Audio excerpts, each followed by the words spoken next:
Welcome back to Ishwar Hindi 121।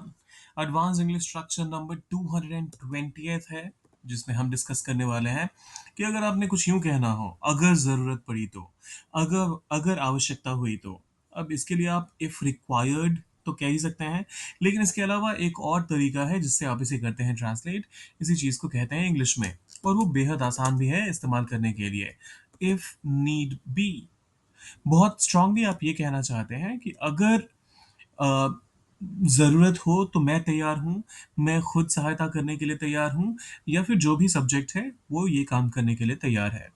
अब इसका इस्तेमाल देख लेते हैं। अगर ज़रूरत पड़ी तो मैं रात भर जागूँगा। आई इफ नीड बी से शुरू करते हैं। इफ नीड बी, मैं रात भर जागूँगा। I will stay awake all night.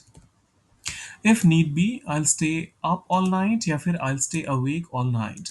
दोनों ही तरीके सही हैं। अब यहाँ पर ये ध्यान देने वाली चीज़ है, अगर आपने शुरुआत में ये कह दिया I'll stay awake all night if need be, तो उस केस में कॉमा की आवश्यकता नहीं होगी।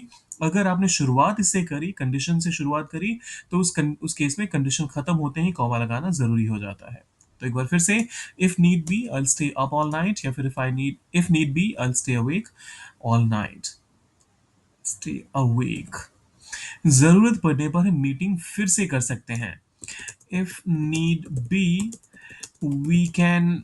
अब देखिए, यहाँ पर हम मीटिंग फिर से कर सकते हैं को लोग ट्रांसलेट क्या करेंगे, we can do the meeting again. वो गलत होगा। We can meet again. कुछ यूं, या तो यूं कर दीजिए, या फिर we can schedule a meeting again. यूं कर दीजिए। So if need be we can meet again, और if need be we can schedule a meeting again. अगर जरूरत पड़ी तो मैं पैदल चला जाऊंगा। If need be I will go, मैं चला जाऊंगा। आई विल गो पैदल, on foot. If need be I go on foot. ये अक्सर अगर आप खासतौर पे एग्जाम्स के लिए तैयार कर रहे हैं, तो यहाँ पर जानबूझ के क्या करेंगे, ऑन फुट के बदले बाय फुट कर देंगे, बाय वॉकिंग कर देंगे। तो उन चीज़ों को अवॉइड कीजिए। ऑन फुट का मतलब होता है पैदल चलना। जरूरत पड़ी तो मैं अकेले भी काम संभाल लूंगा।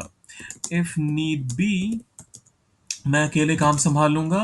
आई विल मैनेज काम द वर्क अकेले, alone. I'll manage the work alone या फिर I'll handle the work alone if need be, या फिर if need be I'll handle or manage the work alone। अगर जरूरत हुई तो हम प्लान बदल देंगे। We will change the plan if need be।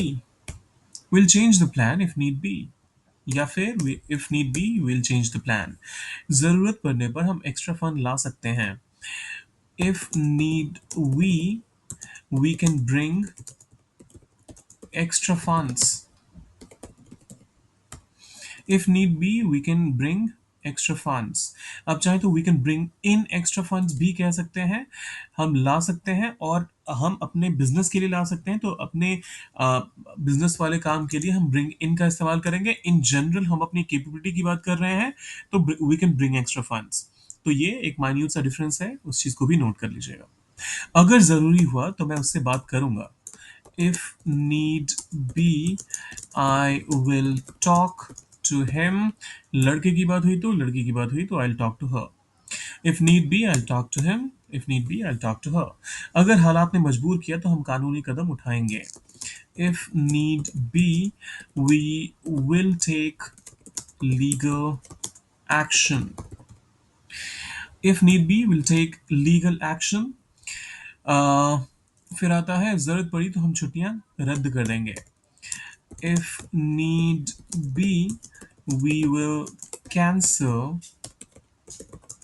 छुट्टियों के लिए आप हॉलीडेज का इस्तेमाल कीजिएगा। Will cancel the holidays. Vacation मत कहिएगा, वो थोड़ा अटपटा लग सकता है सुनने में।